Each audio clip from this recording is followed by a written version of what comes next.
자, 그래서 그렇게 하기로 이제 결정이 나가지고 이제 바울은 이제 그리스 지역으로 와가지고 원래 이분이 그리스 쪽 사람이니까 그쪽에서 예수 그리스도를 전하고 다녔어요. 그러면 바울이 50년부터 한 6년 정도 7개 편지를 썼는데, 즉 예수님이 죽고 부활하고 20년 뒤에 이제 자기 공동체를 이렇게 여기저기 이제 세우면서 예수 그리스도를 전하고 다녔는데, 그때 바울 말고 다른 유다인들이 다른 데서도 예수 그리스도에 관한 복음을 전했어요? 전하지 않았어요? 전했어요. 바울만 유다인 아닌 사람에게 전한 게 전혀 아니에요. 자, 로마 공동체, 즉 로마에 있는 유다인 중에 예수를 믿고 따르는 그 유다인들 그룹은 한 40년도에 벌써 생긴 것 같아요. 우리 바울과 아무 관계없이. 그리고 이집트의 알렉산드리아에도 유다인 중에 예수를 믿는 다른 사람이 있었고, 그러니까 바울 혼자만 유다인 아닌 사람에게 예수를 전한 건 전혀 아니에요. 단지 왜 바울이 이렇게 유명해졌냐면 글을 썼기 때문에 그래요. 다른 사람은 글을 안 썼어요. 그러니까 연구를 하고 있어도 글이 없잖아요. 우리가 책을 안 쓰면 알고 있는 걸 다른 사람은 확인을 못 하죠. 그죠? 자, 그런데 유다교 그룹 안에 있던 예수운동 사람들이 유다교 사람들에게 굉장히 시달리기 시작했어요. 그러니까 우리 예수운동은 지금 우리 유다교 밖으로 튀쳐나온 게 아니고 계속 안에 있었어요. 예를 들면 쉽게 이런 예를 들을까요? 유다교 안에 바리사이, 사두가이, 에세네, 예수운동 여러 그룹이 있었어요. 예를 들면 우리 지금 카톨릭 안에 꾸르실료, 레지오 마리, 예를 들면 청년회, 이렇게 빈첸시오, 여러 가지 있죠. 예? 그런 뜻으로 이 그룹이 있는 거예요. 자, 그런데 64년에 베드로 바울이 돌아가신 것 같아요. 64년에. 근데 그건 전설이에요. 증거는 없어요. 둘 다 로마에서 이렇게 순교한 것 같다 이런 추측만 하고 우리가 하지 증거는 없어요. 사실 우리 신약성서 공부하는 전공 학자들이 상당히 어려운 게 뭐냐면 증거가 없는 게 너무 많아요. 추측은 하고 심증은 있는데 물증이 없는 거예요.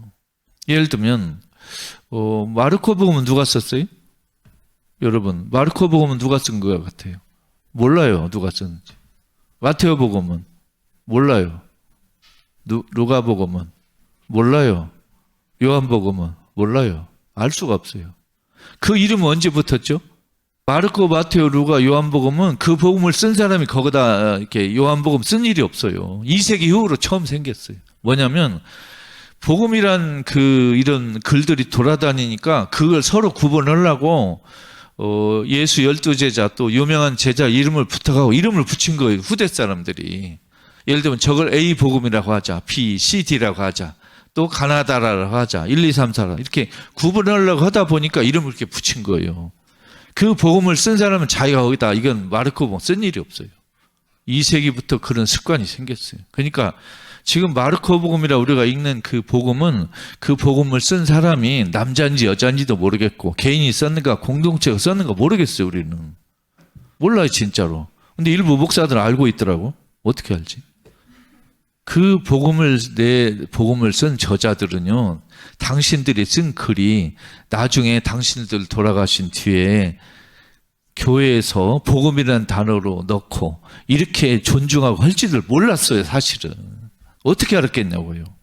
그 네 사람이 모여가지고 우리 복음이란 글로 씁시다. 자네는 자네 나름대로 써. 나는 요한복음이라 할게. 서로 이렇게 상의한 일이 없어요. 이 네 사람은 서로 몰라요 지금. 그리고 그 복음을 쓴 공동체가 어딘지도 우리 몰라요. 마르코복음 어디서 썼어요? 어느 도시에 썼어요? 로마에 썼다, 시리아에 썼다. 학설은 많아요. 우리 주장들 많이 하는데 증거가 없어요. 자, 마태복음은 어디서 썼어요? 몰라요. 루가복음은 누가 썼어요? 어떤 사람 의사가 썼대요? 몰라요. 그거 다 전설이에요. 우리 알 수 없어요. 요한복음 몰라요. 그래서 저는 안다고 하는 사람이 의심스러운 거. 저 어떻게 알았지? 우리는 모르는데. 지금 너무 우리 모르는 게 많아요. 그러나 우리 연구는 계속 해야죠. 이제 겨우 200년밖에 안 됐으니까. 자, 64년에 베드로 바울이 돌아가신 건 분명해요. 근데 어떻게, 왜, 어디서 돌아가셨는가는 전설만 있지만 증거가 없어요. 하여튼 그냥 우리가 로마에서 돌아가셨다고 추측만 할 뿐이고 모르겠어요. 어디서 죽은. 그런데 66년에서 70년에 유다 민족이 로마 군대에 저항해서 독립운동을 했어요. 독립전쟁을 벌였어요. 근데 여기에 예수운동 사람은 전부 빠졌어요. 가담 안 했어요. 도망갔어요. 도망가니까 어떻게 돼요? 유다인들이 저 민족 배신자 해가지고 미워하기 시작했어요. 물론 그 전에도 다툼이 있었어요. 자, 그러나 70년에 졌어요. 70년에 그 유다 민족이 로마 군대에 저항을 해서 독립운동을 일으켰는데, 전쟁을 일으켰는데 졌어요. 졌는데 너무 슬픈 일이 있어요. 예루살렘을 포위했던 로마 군대가 70년 여름에 예루살렘을 이렇게, 예루살렘은 산 위에 있는 도시예요. 그때는 다 도시가 산 위에 있었어요. 왜? 방어를 위해서. 산꼭대기에 도시가 있고, 침략하는 외국 사람들은 산 아래에서 위로 공격을 해야 돼요. 방어하기 좋게 위에다가 도시를 만든 거예요. 로마 군대가 예루살렘 성을 올라가 보니까 유다인 그 군사들이 거의 다 죽어 있었어요. 그러니까 로마 군대가 유다 독립군들을 전쟁에서 이렇게 이기다기보다 유다교 그 독립군이 스스로 졌어요. 왜 그랬을까요? 자기들끼리 싸웠어요. 유다 그 민족들, 군인들끼리 싸웠어요. 그 성 안에서 주도권을 놓고. 그래서 져버렸어요. 자, 졌어요. 자, 어떤 일이 벌어졌죠? 유다 그 예루살렘 성전을 불태웠어요. 그리고 거기에 있는 비싼 그릇 같은 거나 이런 걸 로마 군대가 전부 가지고 로마로 데리고 갔어요. 그리고 또 하나, 유다인들을 세계 각지로 노예로 다 끌려갔어요. 팔렸어요. 그러니까 성전이 없어지고 팔레스타인, 오늘날 이스라엘 유다인이 없어요. 다 외국으로 전쟁 포로로 끌려갔어요. 자, 그럼 유다교가 어떻게 됐겠어요, 이제? 자, 유다 전쟁이 끝나서 유다교는요, 성전이 없어지고 유다인들이 외국으로 포로로 끌려가고 유다교 사제들이 전부 죽었어요. 유다교는 사제 계급이 다 어제 그걸로 끝나버렸어요. 사두가이파도 전멸했어요. 유다 전쟁이 끝나고 유다교는 바리사이파 하나만 남았어요. 다 죽었어요. 그래서 70년 이후에 유다교는 바리사이파 하나만 남았어요. 그런데 40년 이전에 예수가 활동하던 시절에는 바리사이, 사두가이, 열혈당원, 에세네 다 있었어요. 근데 40년 뒤에 한 개 남고 다 없어졌어요. 두 번째, 예루살렘 공동체, 즉 예수운동 예루살렘 공동체가 전멸했어요. 없어졌어요. 그래서 예수의 그 남동생이라고 하는 야고보를 중심으로 예루살렘에서 예수운동에 참여했던 사람들이 전부 역사에서 사라졌어요. 이제 남은 건 뭐죠? 예수운동 남은 건 이스라엘 밖에 공동체만 남았어요. 안티오키아, 로마, 에페소, 필리피 이런. 그러니까 예수운동의 무게 중심이 예루살렘에서 예루살렘 밖으로 옮아졌어요. 그리고 유다교는 바리사이 빼놓고 전멸했어요. 유다교 사제가 없어져 버렸어요. 예루살렘 성전에서 예배 끝났어요. 불타버렸으니까. 그럼 한편에서는 보세요. 제 왼손을 보세요. 유다교는 바리사이 하나 남았어요. 종교의식 지낼 수 없어요. 사제도 다 죽었어요. 그럼 유다교는 어떻게 살았느냐? 율법을 일상생활에서 지킴으로써 성전에서 지낼 수 없는 예배를 대신하자. 그래서 유다교는 율법을 강조하고 율법을 가르치는 랍비, 율법학자. 율법이라는 단어도 사실은 잘 번역한 단어는 아니에요. 그냥 우리말로 하면 우리 가톨릭 신도들이 더 쉽게 알아들을 수 있는 율법은 그냥 신자들의 신앙 규칙, 신자들이 지켜야 할 도리 이런 정도예요. 법이 아니에요. 그것은. 자, 그렇게 됐고 우리 예수운동은 예루살렘 공동체는 전멸했고 이렇게 됐어요. 그러니까 자 보세요. 예수 시대에는 유다교에 여러 그 그룹이 있었고 예수를 따르는 그룹은 유다교 안에 들어와 있었어요. 그죠? 40년 뒤에 유다교는 바리사이파 하나만 남고 예루살렘 성전 없어지고 우리 예수운동은 예루살렘 공동체는 소멸했어요. 그러니까 당연히 바울을 중심으로 한 그 이스라엘 밖에 예수운동 공동체들이 중심이 될 수밖에 없잖아요. 이렇게 된 거예요. 자, 그러면 70년 이후에는 아직도 예수운동하고 바리사이들이 갈등을 벌였는데, 갈등을 벌였다는 말은 뭔 말이냐면 아직도 예수운동이 유다교에서 분열되지 않았다는 뜻이에요. 그러니까 예수가 죽고 부활한 지 40년이 됐어도 예수를 따르는 추종자 그룹하고 유다교 그룹이 같이 예배를 봤어요. 우리 이거 잘못 배우면 큰일 나요, 진짜로. 그러니까 저는 좀 안타까운 게 우리 가톨릭 신도들이 너무 교육을 못 받고 있다는 거예요. 성서도 교육을 제대로 못 받아, 교리도 못 받아. 하여튼 좀 너무 교육이 부실한 게 너무 가슴이 아프고 안타깝고. 유다교와 그 그리스도교가 구분되지 않았다는 거. 아직 유다교 가운데 있는 거예요. 그러니까 우리 천주교를 우리 로마 가톨릭이라는 말로 바꿔서 이제 하면, 우리 로마 가톨릭은 이제 예수의 그 메시지와 뜻을 이제 실천하려고 우리가 만든 그런 그 종교잖아요. 그러니까 예를 들면 예수 그리스도가 로마 가톨릭을 만들었다 그러면 안 돼요. 학문적으로 틀렸어요. 그런 일이 없어요, 예수는. 예수는 교회를 세우지 않았어요. 이거 혹시 충격으로 받으실 분 있는데, 예수가 예를 들면 어떤 분이 이렇게 생각할 수 있거든요. 예수님이 돌아가시기 전에 제자들 모아놓고 베드로한테, 야, 너는 초대 교황이다. 내가 로마 가톨릭을 세울게. 그럼 너는 이제 2대 교황을 세우고 뭐 주교를 세우고 신부 세워서 미사를 지내라. 이렇게 만일 상상한다면 큰일이에요. 이런 일 없어요. 이거 제가 놀라운 말을 하는 게 아니고 학자들은 다 그렇게 생각해요. 그런 일 없었어요. 그러면 예수가 가톨릭교를 안 세웠단 말이에요? 세운 일 없어요. 그럼 어떻게 하죠? 우리 로마 가톨릭은 예수의 메시지를 실천하기 위해서 우리들이 만든 조직이다, 이래야 되는 거예요.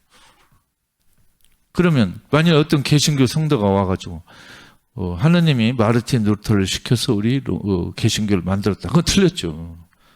마르틴 루터의 생각을 이어받은 사람들이 예수 그리스도의 뜻을 실천하고 전하기 위해서 개신교라는 조직을 만들었다, 이래야 돼요. 예수는 유다교 안에서 하느님 뜻을 실천하기 위해서 어떤 새로운 주장을 내세운 거예요. 하느님 나라라는. 그런데 이제 70년 이후에는 예수 제자들이 유다교에서 갈라나오는 그 분열의 와중에 있으면서 예수에 관한 전기를 쓴 거예요. 그게 마르코, 마테오, 루가, 요한복음이에요. 자, 전기는요, 우리 그 살면서 전기 이런 책들 읽어보셨죠? 뭐 이순신 전기라든가 뭐 예를 들면 어떤 훌륭하고 위대한 사람들의 전기를 쓰기도 하고 읽기도 하잖아요. 그죠? 마르코 복음을 왜 썼어요? 지금 시간이 너무 많이 지나가지고 큰일 나네. 마르코 복음을 왜 썼어요? 마르코 복음을 쓴 사람 왜 썼을 것 같아요? 왜 쓰려고 그랬어요? 그게 정말 중요해요. 우리는 쓰여진 걸 보고 있지만 이 사람이 대체 왜 썼을까 이걸 알아야 하잖아요. 네, 좋아요. 그 유다인 아닌 사람들에게 예수를 알리기 위해서. 그런데 이렇게 말하고 싶어요. 마르코 복음을 쓴 그분은 바울의 편지를 보고 화가 나서 쓴 거예요. 이게 놀라운 일일 수도 있는데 왜 그러냐면요, 바울 편지만 보면 예수를 알 수가 없어요. 이 사람이 무슨 말을 했고 뭔 일을 했는지 어떻게 아냐고요. 그죠? 즉 바울은 예수의 죽음을 설명하느라고 애썼잖아요. 그죠? 바울은 예수가 갈릴리아에서 기적을 하고 치유를 하고 마귀 쫓고 이런 게 관심이 없었어요. 왜냐하면 우선 다급한 게 이 죽음을 해설해야 돼요. 사람들이 이걸 자꾸 물어보니까 못 알아듣겠다. 그런데 우리 그 마르코 복음 쓴 사람은, 마르코 복음을 쓴 사람은요, 바울이 죽고 나서 한 6년 뒤에 쓴 것 같아요. 적어도. 마르코 복음을 쓴 사람은 이제 70년 정도 그 정도에 쓴 것 같은데, 그때는 몇 년 전에 베드로, 바울 다 죽었잖아요, 이미. 그러니까 예수를 직접 보고 목격한 사람들이 전부 세상을 떠나버려가지고 다급함을 느꼈어요. 뭔가 기록을 남겨야 되겠다. 그런데 바울 편지만 보니까 예수가 뭔 일을 했는지 알 수가 없잖아요. 그죠? 그래서 이 사람이 한 일이 뭐냐, 마르코가. 예수의 갈릴리 지방에선 하느님 나라 메시지에 관한 여러 가지 전설들, 그리고 예루살렘에서 예수의 순환 역사를 합쳐가지고 하나의 전기를 쓴 거예요. 이게 위대한 일이에요. 만일 마르코 복음 저자가 마르코 복음을 쓰지 않았으면 마태복음, 루가, 요한은 있을 수 없었어요. 만일 마르코 복음이 없었으면 우리가 지금 성서에서 바울 편지를 참 우리 가톨릭은 바오로라고 하고 개신교는 바울이라고 하니까 제가 책을 쓸 때 너무 힘들어요. 왜 그런 단어 하나 서로 일치를 못하면. 바울의 7 편지만 우리가 신약성서에 남아있고 미사 때 바울 편지만 읽으면 예수가 누군지 어떻게 알겠어요? 알 수 있겠어요? 모르잖아요. 그래서 이 마르코복음 저자는 갈릴리아와 예루살렘에서 예수의 사건과 말씀, 이 사건을 시간 순으로 중요한 내용 순으로 쭉 써놨어요. 정말 위대한 책이에요, 마르코복음. 저는 개인적으로 바울보다는 마르코복음 저자가 위대하다고 생각해요. 그 생각을 했어요. 다. 그러면 마테오, 루가, 요한은 왜 복음을 썼어요? 마르코복음 있으면 그거 하나로 끝장내버리고 그걸로 그냥 한결을 영원히 후대에 이어가면 더 잡음도 없고 통일도 되고 그럴 텐데 왜 썼어요? 하여튼 좋은 생각인데, 마테오복음은 유다인들을 주로 존중한다. 오르신 말씀이에요. 자, 마르코 다음에 뭐가 쓰여졌어요? 마르코가 70년으로 생각돼요. 공통년 70년. 자, 루가복음이 80년. 루가복음 저자는 사도행전도 같이 썼어요. 근데 누가 썼는지 몰라요. 자, 마테오복음은 90년. 요한복음은 100년. 보통 학자는 이렇게 생각해요. 물론 네 복음이 쓰여진 연대를 학자마다 다 다르게 얘기하는데 제가 지금 말씀드린 건 공통적인 의견이에요. 가장 그 의견이 모아진 게. 다시 70년에 마르코, 80년에 루가, 90년에 마테오, 100년에 요한이에요. 그러면 마르코복음이 있는데 루가복음 저자는 왜 썼어요? 마르코복음을 보니까 빠진 게 많은 거예요. 빠진 걸 찾아냈어요. 예수 어록을 마르코복음 저자는 반영을 안 했거든요. 그래서 루가복음 저자는 예수 어록에서 일부를 따다가 자기가 또 넣었어요. 마테오복음 저자도 똑같이 했고, 그러나 마테오복음 저자는 예수의 말을 예수의 설교집, 강론집 같이 생각한 걸 5군데다 넣었어요. 그러니까 루가하고 마테오복음 저자는 마르코복음이 참 훌륭한 책이긴 한데 빠진 게 있어서 아쉬워서 또 끼워넣은 거예요. 요한복음 저자는 왜 썼어요? 마르코복음이 쓰여진 70년은 우리 유다교와 예수운동이 분열을 안 했어요. 같은 건물 안에서 이렇게 다툰 그런 시기예요. 그런데 루가, 마테, 즉 80년, 90년에는 두 팀이 분열됐어요. 즉 예수운동이 유다교에서 갈라섰어요. 조직으로. 그래서 이제 그 예수운동을 정당화하기 위해서 예수운동이 유다교와 다르다는 걸 정당화하고 그걸 우리끼리도 확인하고 유다교 사람들에게 알리기 위해서 예수운동하고 유다교가 다른 점을 쓴 책이 두 책이에요. 그러면 요한복음을 왜 썼느냐?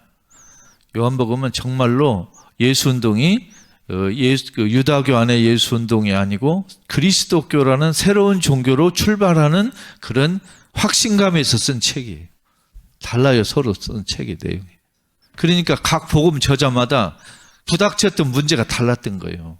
자, 그런데 마르코, 마테오, 루가는요, 어떤 주제를 썼냐면 예수와 하느님 나라 이 주제예요. 다시 마르코, 마테오, 루가는 예수와 하느님 나라 이 관계를 설명했어요. 그러니까 예수는 하느님 나라를 선포했고 하느님 나라는 예수의 말과 삶에서 실현된다 이거예요. 요한복음은 주제가 달라요.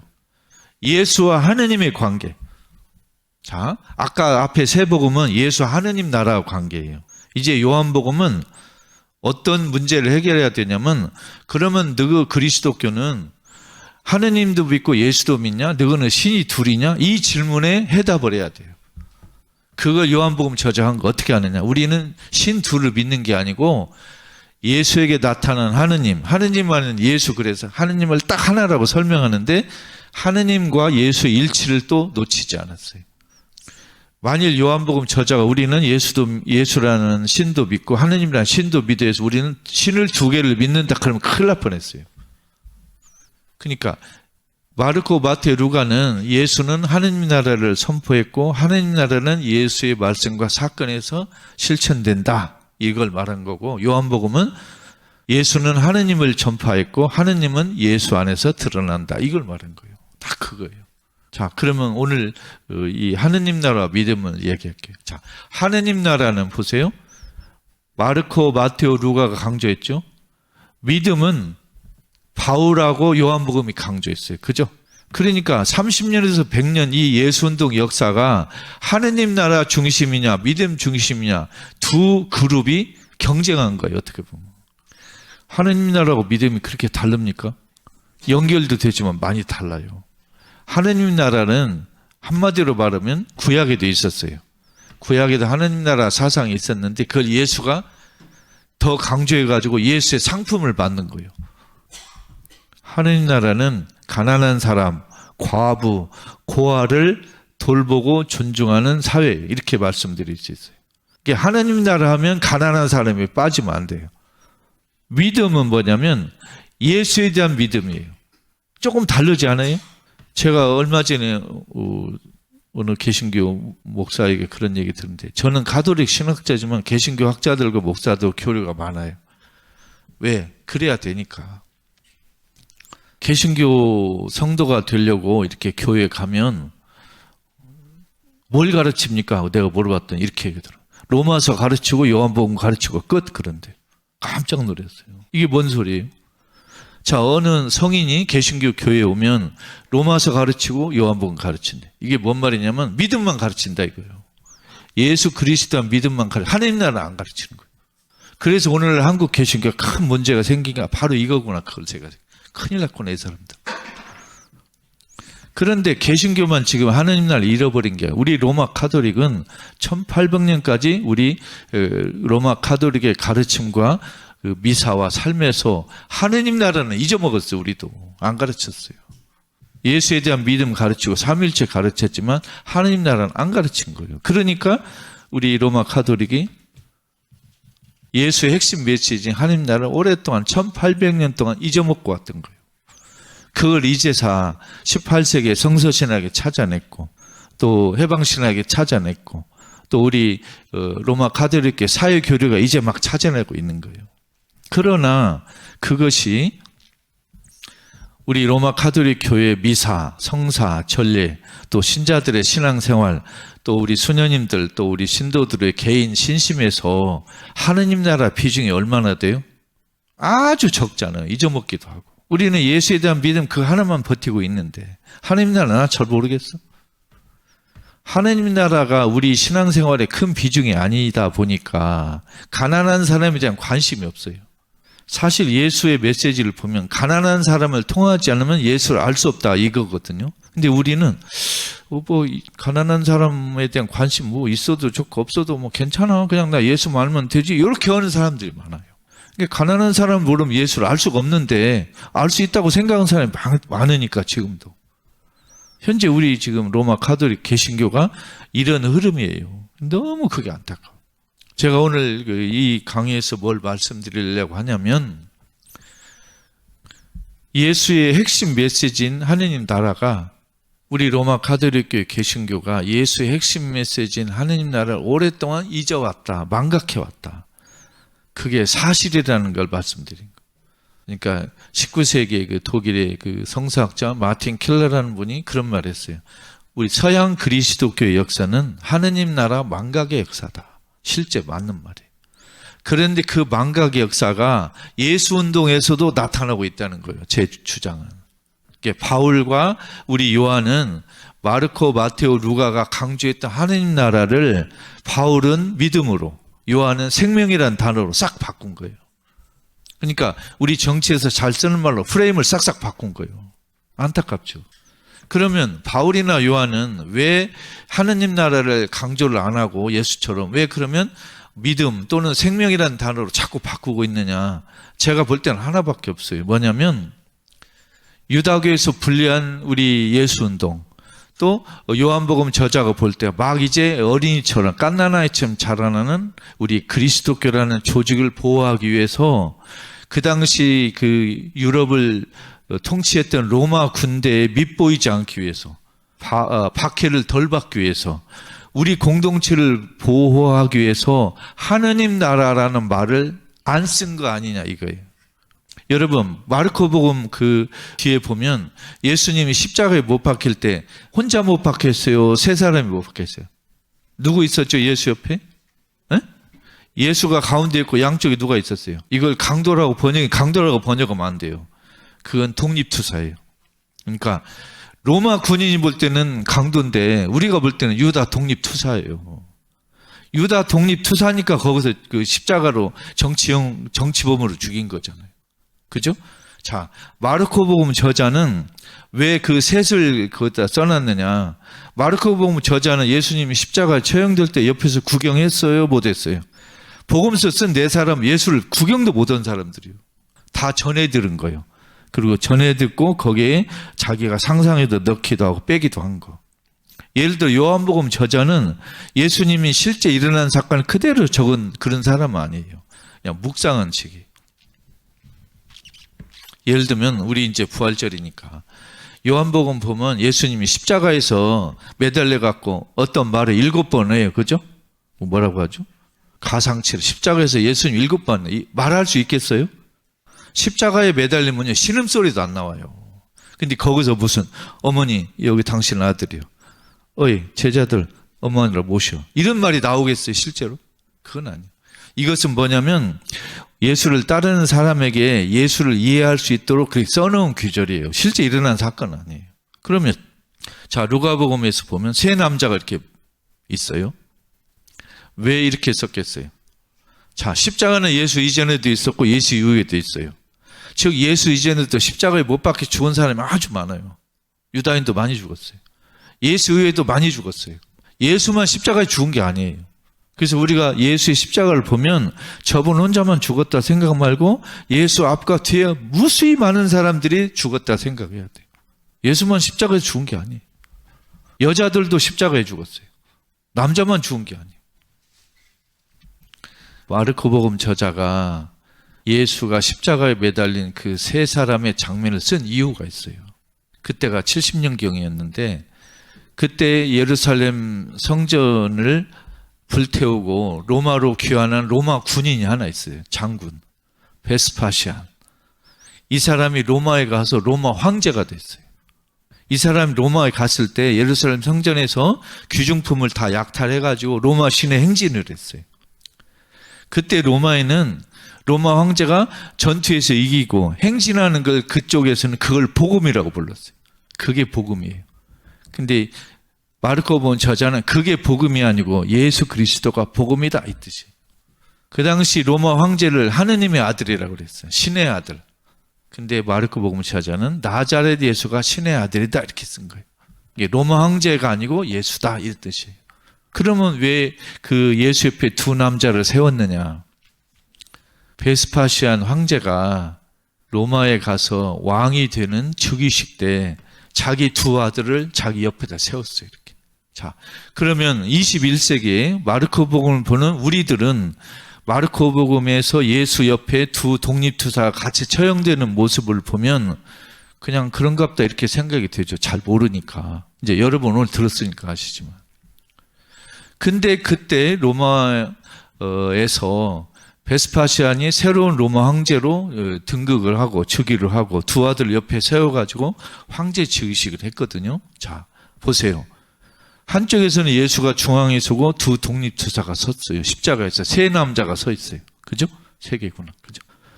하나는 로마에서 로마 황제가 되고 두 아들이 옆에 섰어요. 그러니까 세 남자가 양쪽에 둘이 섰어요.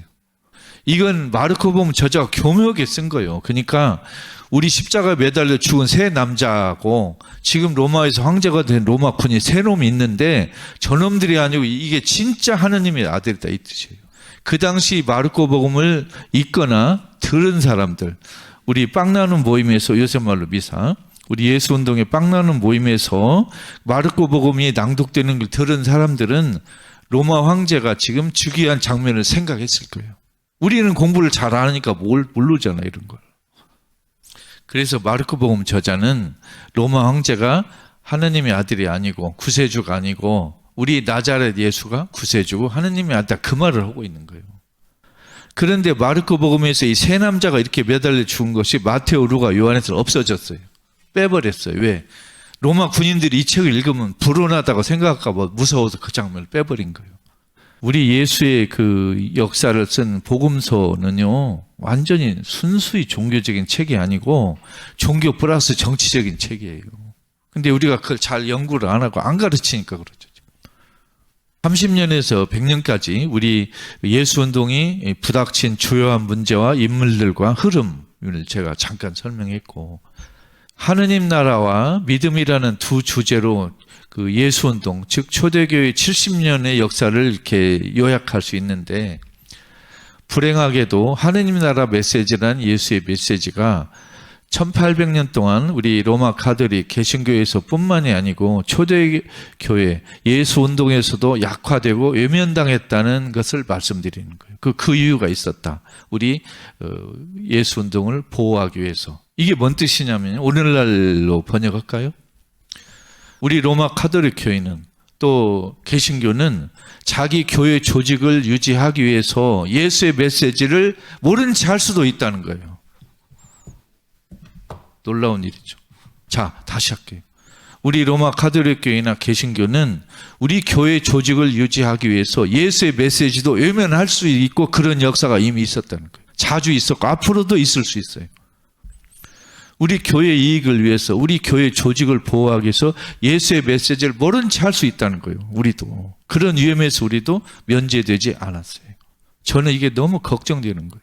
우리 교회 유익을 위해서, 이익을 위해서 우리 교회 조직을 보호한다는 아름다운 명분으로 예수가 우리에게 가르쳐준 걸 못 들은 채하고 외면할 수 있다는 거예요. 앞으로도. 그게 성서 시대에도 이미 있었어요.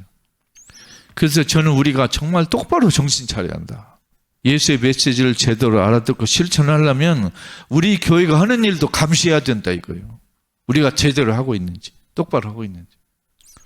제가 준비한 건 많고, 하지만 시간이 너무 없고, 또 제가 여러분에게 어떻게 말씀드려야 할지를 몰라서 하여튼 여기까지 왔는데, 여러분 어떻게 좀 도움이 되셨는지 모르겠어요. 한 가지 꼭 말씀드리고 싶은 것은, 우리 가톨릭 신도들이 성서를 너무 모른다. 이게 안타깝다고 말씀드리고 싶어요. 너무 모른다. 개신교 성도들은 성서를 잘못 배우고 있고, 우리 가톨릭 신도들은 안 배우고 있다. 이런 생각이 들어가요. 너무 안타깝고, 성서를 제대로 공부를 좀 안 하고, 성서에 관해서 꾸준히 공부를 안 하고 나오는 설교 강론을 들어보면 가슴이 아프고 너무 슬퍼요.